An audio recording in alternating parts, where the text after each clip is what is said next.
South India shopping మాల్లో block buster Ashadham #1 kilo sale.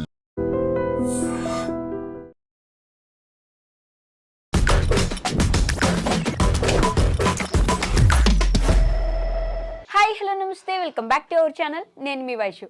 Jealousy are ఈర్ష్య వల్ల ఒకరి లైఫ్ ఎంతవరకు ఇంపాక్ట్ అవుతుంది అనుకోవచ్చు. అంటే తమ్ముళ్ళు అన్న తమ్ముళ్ళ మధ్యలోనే ఆస్తుల కోసం తనకు ఒక ఎకరా ఎక్కువ ఉందంటే జెలసీ ఉంటుంది, అక్క అందంగా ఉందంటే చెల్లికి జెలసీ ఉంటుంది. వీటి వల్ల ప్రాణాలు తీసేంత జెలసీ ఉంటుందని ఈ మధ్య కాలంలో కేసులు చూస్తుంటే అర్థమవుతుంది. మొన్న ఈ మధ్యలో ఇద్దరు ఆల్మోస్ట్ సొంత చెల్లెళ్ళే, అయితే అక్క కూతుర్ని అక్క మీద జెలసీతో చంపేస్తుంది ఆవిడ. అంటే జెలసీ ఎంతవరకు వాళ్ళని తీసుకెళ్తుంది? Think again. ఈ విషయం గురించి మాట్లాడడానికి ఈరోజు నాతో పాటు life coach and family counsellor Rajaniramma గారు ఉన్నారు. మేడంతో మాట్లాడదాం. నమస్తే మ్యామ్. నమస్తే. బాగున్నారా? ఫైన్. జెలసీ అంటే చిన్నగా ఏదైనా సరే ఆవిడ అందంగా ఉంది నేను కూడా అందంగా ఉండాలి అని అనుకోవడం వరకు ఓకే, కానీ ప్రాణాలు తీసేంత జెలసీ ఉందంటే మన ఆలోచన విధానం ఎలా మారిపోతుంది అనుకోవచ్చు మ్యామ్ అసలు? అవును, దీనికి పూర్వకాలం నుంచి ఉంది. అంటే అందమని కాదు, ఇక్కడ ఆ జలసీ అనేది ఎప్పుడు మనుషుల మధ్యన ఉంటూనే ఉంది. ముఖ్యంగా ఆడవాళ్ళ విషయంలో ఏం చెప్తారంటే, శాస్త్రాలు ఒక సామెతలు ఉన్నాయి. అసూయ ముందు పుట్టి తర్వాత నువ్వు పుట్టావా అని అంటారు. అసూయ ఉన్న వాళ్ళని, లేని వాళ్ళని కాదు. అందరూ ఉండరు ఇట్లా అసూయ అనేది. చూసి బాగుంది అనుకుని వెళ్ళిపోయే వాళ్ళు ఉంటారు, లేదా నాకు కూడా ఉంటే బాగుండు అని అనుకుంటారు. నాకు లేదు, భగవంతుడు నాకు ఇవ్వలేదు అనుకుని తృప్తి పడేవాళ్ళు, సరిపెట్టుకునే వాళ్ళు ఉంటారు. కానీ రగిలిపోయే వాళ్ళు కూడా ఉంటారు. ఓకే, అదేంటి నాకెందుకు లేదు అంటే నువ్వు అన్నట్టు అందం అన్నావు కదా, ఒక తల్లికి పుట్టిన వాళ్ళం కదా, నాకెందుకు అందం లేదు అని రగిలిపోయే వాళ్ళు కూడా ఉన్నారు. ఓకే, ఇంకా ఇప్పుడు రకరకాల అనమాట ఈ అసూయలు. ఒక ఆస్తి ఉందని, లేకపోతే ఏమన్నా పొలాలని, బిల్డింగ్లని, నగలని, ఇంకా ఏదైనా ఒక జాబ్ తీసుకో, లేకపోతే ఇద్దరు జాబ్ చేస్తున్నా సరే నీది బెటర్ జాబు నా దానికన్నా, లేకపోతే నీకు ఎక్కువ శాలరీస్ వస్తున్నాయి నాకు లేవు, లేకపోతే నీకు పెర్క్స్ ఇంకా చాలా ఉన్నాయి. ఇలా ఇప్పుడు తృప్తి లేదు, నీకు ఉంది నాకు ఉంది అని అనుకోరు. అందులో కూడా మళ్ళీ నీకే ఎక్కువ ఉంది. అంటే తను డిగ్రేడ్ చేసుకోవడం అవసరమా? ఓకే, ఇప్పుడు నీ యొక్క గొప్పతనం నీకే ఉంటుంది, తనది తనకే ఉంటుంది. ఇప్పుడు ఏ ఒక్కళ్ళు ఇంకొకళ్ళలాగా ఉండరు ఈ భూమి మీద. భగవంతుడి సృష్టి అది. కోటాను కోట్ల మంది ఉంటే ఏ ఒక్కళ్ళు ఒకలాగా ఉంటారా? ఎక్కడో ఏదో కలిసినట్టు ఉంటుంది కానీ ఒకలాగా ఉంటారా?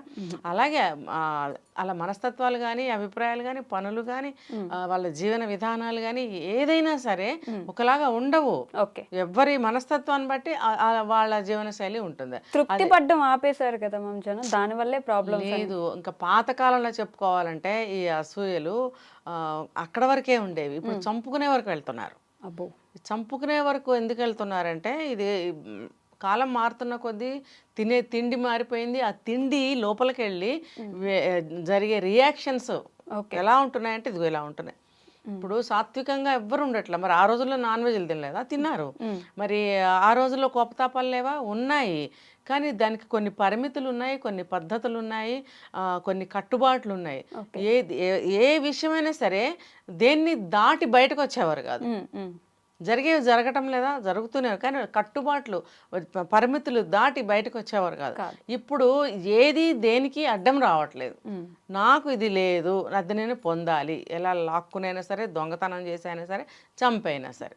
అలాగే ఏ విషయం తీసుకున్నా నేను అనుకున్నది జరిగిపోవాలి, నేను ఏం చేసైనా సరే నేను అది దక్కించుకుంటాను, ఆ మెంటాలిటీలోకి వచ్చేసారు. ఈ కేసులో చూస్తే ఇప్పటిదాకా మొన్నటి వరకు ఏమనుకున్నారంటే, తమ్ముడి భార్య అంటే ఆ అన్న తమ్ముళ్ళలో తమ్ముడి భార్యతో పాటు తమ్ముడికి కూడా ముందే తెలిసి ఉంది, భాగం ఉంది అనుకున్నారు. కానీ సడన్ గా ఆయన వచ్చేసేసరికి ఇప్పుడు తమ్ముడికి లేదు అనేసి అంటున్నారు. ఏం జరిగింది అనొచ్చు మనం ఇప్పుడు? అదే, వాళ్ళకి పాపం నిజానికి ఏం తెలియదు. మనం చెప్పుకున్నాం. వాళ్ళు తండ్రితో సహా ఇద్దరు అన్నదమ్ములు ముగ్గురు ఎందుకు వెళ్లాల్సి వచ్చింది? కుటుంబ పరిస్థితుల కోసమే వెళ్ళుంటారు. లేకపోతే ఆ పెద్ద ఆయన ఇక్కడ ఉండి ఫ్యామిలీని చూసుకోవచ్చు. కానీ ఒప్పుకున్నంత వరకు కుటుంబం కోసం కష్టపడదాము, కొడుకులు వెళ్ళారు, నేను ఇక్కడ ఖాళీగా కూర్చొని ఏం చేయను, ఆడపిల్లలు ఉన్నారు, మనవరాళ్ళు ముగ్గురు, అలా ఆలోచిస్తారు కదా పెద్దవాళ్ళు. ఆయన కూడా అలా ఆలోచించి పిల్లలతో పాటు వెళ్ళి ఉంటాడు. వెళ్ళినప్పుడు వీళ్ళకి అసలు బాధ్యత రహితంగా ఇక్కడ ఉన్నారు. లేకపోతే మరి ఈఎంఐ 20 లక్షలు అప్పు ఎందుకు చేయాల్సి వచ్చింది? మరి నాకు ఇది ఇక్కడ అర్థం కాలేదు. భర్తకు తెలియకుండా 20 lakhs ఎందుకు ఆమె అప్పు చేయవలసి వచ్చింది? ఓకే. అంటే తెలియకుండా చేసిందా? తెలియకుండా చేస్తే కూడా అతను మనీ పంపిస్తేనే కదా ఈమె ఇక్కడ ఏదైనా ఖర్చు పెట్టినా అప్పు చేసినా ఏం చేసినా అతనికి తెలియాలి. నేను ఇంత డబ్బు పంపిస్తున్నాను, నా భార్య ఏం చేస్తుంది అనేది అతనికి తెలియాలి. అంత డబ్బు పంపించినా కూడా అంటే అక్కడి నుంచి ఫ్యామిలీకి సరిపడా డబ్బు పంపిస్తారు. భార్యకి ఎప్పుడైనా చీరలని ఫంక్షన్లని ఉంటాయి, దానికి కూడా ముద్దు ముచ్చట్లు కూడా పంపిస్తారు. మరి 20 లక్షలు మళ్ళీ ఎందుకు అప్పు చేసింది అని అంటే బెట్టింగ్లు, బెట్టింగ్లు, బిట్ కాయిన్స్, ట్రేడింగ్. 20 లక్షలు ఆ కేటగిరీ కుటుంబాల వాళ్ళు 20 లక్షలు అప్పు చేసి బెట్టింగ్లు పెట్టడం అంటే అసలు మనం ఏ స్థితిలో ఉన్నాము, మనం ఏ స్థాయి మనుషులము, మన కుటుంబ పరిస్థితి ఏంటి అని ఎక్కడైనా ఆలోచించిందా? మళ్ళీ ఇద్దరు ఆడపిల్లలండి మగ పిల్లలంటే 2 పిల్లలు ఉన్నారు. 2 పిల్లలు ఉన్నప్పుడు వాళ్ళకి చదువు సంధ్యలు, విద్యాబుద్ధులు, పెళ్ళిళ్ళు, వాళ్ళకి ఎన్ని చేయాలి. ఫ్యూచర్లో పెళ్లి వరకు వద్దు, వాళ్ళకి చదువులు 20 సంవత్సరాలు చదువులు చదివించాలని అంటే నువ్వు ఎంత కష్టపడాలి? నీ కోసం నీ భర్త సంపాదిస్తున్నాడు కష్టపడి, అక్కడ నీకు బాధ్యత లేదు. అదేమని తోటికోడలు అడిగినందుకు ఒకవేళ తను సొంత కజిన్ కాబట్టి అడగగలిగింది. అదే ఇద్దరు కూడా బయట నుంచి వచ్చిన అమ్మాయిలు అయితే ఎందుకు అడుగుతారు? ఆయన బాబోయ్ నాకెందుకు అనుకుంటా, ఖచ్చితంగా అనుకుంటారు, వెళ్ళరు. తోడికోడలకి అసలు గొడవలు ఉంటాయి, చాలా గొడవలు ఉంటాయి. ఇక్కడ ఏంటంటే ఒకవేళ దూరం నుంచి వచ్చిన తోటికోడలైనా సరే ఇంత ఘోరంగా డబ్బులు నాశనం చేసి బెట్టింగుల్లో పోగొట్టుకుని పిల్లల్ని పట్టించుకోకుండా ఇలా ఉన్న మనిషిని బయట నుంచి వచ్చిన తోటికోడలైనా సరే ఎందుకు అమ్మ అలా చెయ్యకు అని ఒక మాట ఆయన అంటుంది. చూస్తూ ఎవ్వరూ కూడా ఊరుకోలేరు. ఇంకా ఆమె సొంత కజిన్ అన్నప్పుడు ఇంకా కొంచెం స్వతంత్రం ఎక్కువ ఉంటుంది. చిన్నప్పటి నుంచి కలిసి పెరుగుంటారు. మరి ఇద్దరు కూడా అక్క చెల్లెళ్ళలాగా ఇక్కడ ఉంటారనే కదా ఇచ్చి పెళ్లి చేశారు. ఇక్కడ అన్నదమ్ములు కూడా ట్విన్సే కాబట్టి సొంత అంటే బాగా కలిసిమెలిసి ఉంటారు, తోడుంటారు ఒకరికొకరు. జీవితకాలం ఒకరికొకళ్ళు చక్కగా అన్నిటికీ సపోర్టివ్ గా ఉంటారు అని చేస్తారు. మరి ఇద్దరు సొంత అక్క చెల్లెళ్ళు, ఇద్దరు సొంత అన్నదమ్ములు, ఆ ధైర్యంతోనే ఆ భరోసాతోనే వాళ్ళు కూడా వీళ్ళని వదిలి దుబాయ్కి వెళ్ళటం జరిగి ఉంటుంది. అదే వేరే అయితే వాళ్ళంత ధైర్యంగా వెళ్ళగలిగేవారు కాదు. ఇప్పుడు తల్లి కూడా మా చుట్టాల పిల్లలే కదా అని ఆమె కూడా మంచిగా ఫ్రీగా వదిలిపెట్టే ఉంటుంది. బయట వాళ్ళతో కొంచెం వస్తాయి కానీ తేడాలు, సొంత మేనగోడళ్ళు అని అంటే వాళ్ళకేమి అనిపించదు. సో ఆ రకంగా మరి చక్కగా కలిసిమెలిసి ఉంటున్న కుటుంబంలో ఎవ్వరూ కూడా ఈ రోజుల్లో చిన్న మాట అంటే పడటం లేదు. నువ్వు అందుకనే కదా ఈ రోజుల్లో చూసి తలుపులు ఎందుకు వేసుకుంటున్నారు? వాడు మునగని చావని ఎదురుగుండా ఊరి పెట్టుకుంటున్నా సరే తలుపులు వేసుకుంటున్నారు భయం. ఎందుకంటే నీ వల్ల అనేస్తారు, ఏమనైతే నీ వల్లే, లేకపోతే నీకేం హక్కు ఉంది, అసలు నువ్వెవరివి, నీకెందుకు, నాకు లేని బాధ నీకెందుకు, ఇలాంటి మాటలు మాట్లాడుతున్నారు. ఇవన్నీ అవతల వాళ్ళు బాధపడి నిజమే నాకెందుకు, చూస్తూ ఊరుకోలేకపోయాను అని అన్నారనుకో, ఊరుకోకపోతే ఊరు పెట్టుకో, చూస్తూ ఊరుకోలేకపోవడానికి నీకెందుకు, మా పిల్లల గురించి క్షేమం నాకు తెలీదా, మా పిల్లల్ని ఎలా చూసుకోవాలో నాకు తెలీదా, నువ్వు చెప్పాలా, పెద్ద చెప్పొచ్చావు, మేము అరుచుకుంటాం కొట్టుకుంటాం ఏమైనా నీకు అనవసరం. ఇప్పుడు అక్కడ తెలిసి తెలియక పిల్లలతోనైనా సరే చిన్న ప్రాబ్లం వచ్చినప్పుడు ఎవరైనా చెప్తారనుకో, అది నీకెందుకు నాకు తెలియదా, నా పిల్లల్ని నేను ఏమైనా చేసుకుంటా అంటే ఆ ధోరణి ఎలా ఉందో చెప్తున్నా నేను. ఇలా ఏదైనా సరే చూస్తే తప్పు, ముట్టుకుంటే తప్పు, అంటుకుంటే తప్పు, చెప్తే తప్పు, అనవసరం. మళ్ళీ ఏదైనా కష్టం వచ్చినప్పుడు అందరూ కావాలి అంటే నీ చేతగాని సమయంలో నీకు అందరూ కావాలి. మరి ఆ ఆలోచన విధానం ఎంత రాంగో చూడు. ఇక్కడ కూడా ఈ అసూయతోనే మరి ఈ అక్కగారు ఏవైతే అన్నదో అన్నమాట వాస్తవమే. అన్నప్పుడు తప్పేముంది, నువ్వు ఇంత ఆస్తి నాశనం చేస్తున్నావు, నీ భర్త ఇక్కడ లేడు, ఇంకా నేనన్నా నీకు ఒక మాట చెప్పాలి కదా అన్న ధోరణిలో చెప్పింది. ఆమె మీదే కక్ష పెట్టుకుని ఆమె పిల్లని చంపడం అంటే ఆలోచించిందా ఒక్క నిమిషం? మళ్ళీ ఒకసారి ఆలోచించాలి కదా. ఇప్పుడు అదే చెప్తారు, ఒకసారి ఆలోచించు అంటారు. అది ఎక్కడ ఆలోచిస్తున్నారు? అబ్బే ఒక నిమిషం ఒక ప్రాణం తీయడానికి ఆలోచించలేకపోతే ప్రాణం తీయటం గురించి ఆలోచించలేదు. తర్వాత నా లైఫ్ ఏంటి, నా పిల్లల లైఫ్ ఏంటి, నా భర్త లైఫ్ ఏంటి అంటే ఫ్యామిలీ మొత్తం ఎంత విచ్ఛిన్నం అయిపోయింది ఒక్కసారిగా. ఆ కుటుంబ సభ్యులు అందరూ కూడా ఏమైనా వెలేస్తారు. ఇప్పుడు ఆ 2 పిల్లల పరిస్థితి ఏంటి? మళ్ళీ ఈ తోటి కోడలే పెంచాలా? ఇప్పుడు 2 పిల్లల్ని ఈ రోజు పెంచలేక చచ్చిపోతారు. ఈ రోజుల్లో 4 పిల్లల్ని ఆమె ఎలా పెంచుతుంది? మరి ఆ అబ్బాయి మనస్తత్వం ఏంటో మనకు తెలియదు. అయ్యో నా భార్య ఇలా అయిందా అలా అయిందా అని మరి ఎదురు చూస్తాడా, లేకపోతే కోపంతో ఆయన మళ్ళీ ఏమన్నా ఇంకో దారి చూసుకుంటాడా? కాళ్ళు పట్టుకున్నాడంట. కాళ్ళు పట్టుకుంటే ఏమవుతుంది చెప్పు? పోయిన బిడ్డ తిరిగి వస్తుందా? రాదు కదా.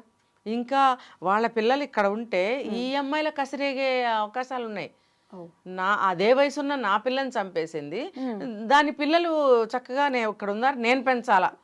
ఇది ఎట్టి పరిస్థితుల్లో అమ్మాయి చేయదు, నేను పెంచను, నాకు సంబంధం లేదు అసలు. ఫస్ట్ వాళ్ళు వేరుపడిపోతారు కూడా, ఇప్పుడే ఇంకా సెపరేట్ అయిపోతారు.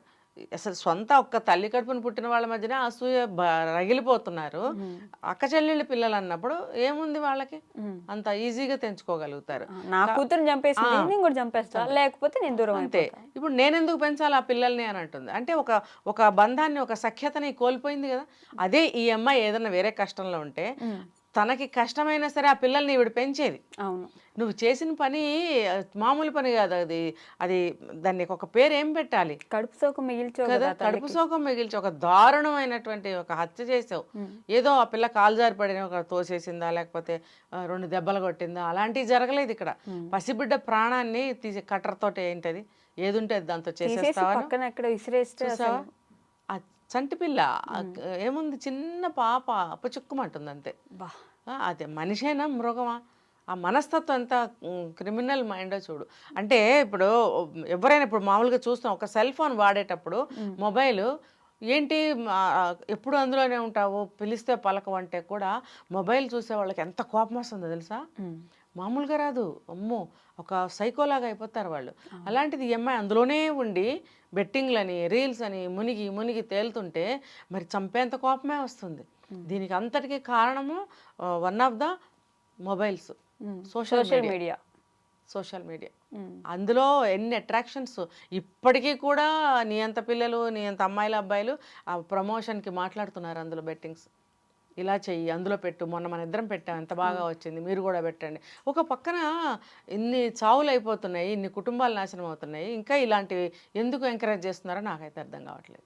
ఒక్క నిమిషం ఆగి ఆలోచించండి. Okay, thank you ma'am.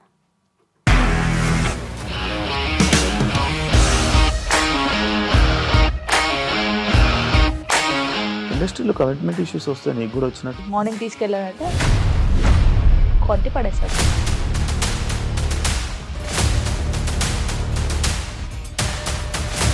ఒక్కళ్ళు కూడా చూడలేదు ఈ సినిమా అని చెప్పడానికి కూడా చాలా ధైర్యం కావాలి. అది నిజం కదా, దాంట్లో ధైర్యం ఏంటి? నెక్స్ట్ డే ప్లేట్ మార్చేస్తే తప్పు కదా. As of now we are comfortable this అని నేను అనుకుంటున్నాను. రష్మిక గారిది మీది ఒకే ఊరు అంట కదా. నీకు కోపం వచ్చిందంటే బాగా తిట్టేత్తరా? తిట్టేద్దామండి. నిజంగా గేమ్ ని ఎలా చేంజ్ చేయగలిగారు? ఏపీఎస్ఎఫ్సి వాళ్ళకి 6 నెలల్లో నేను 6 లక్షలు కట్టా. బిజినెస్ చేయాలనుకుంటే it is as difficult as riding a tiger.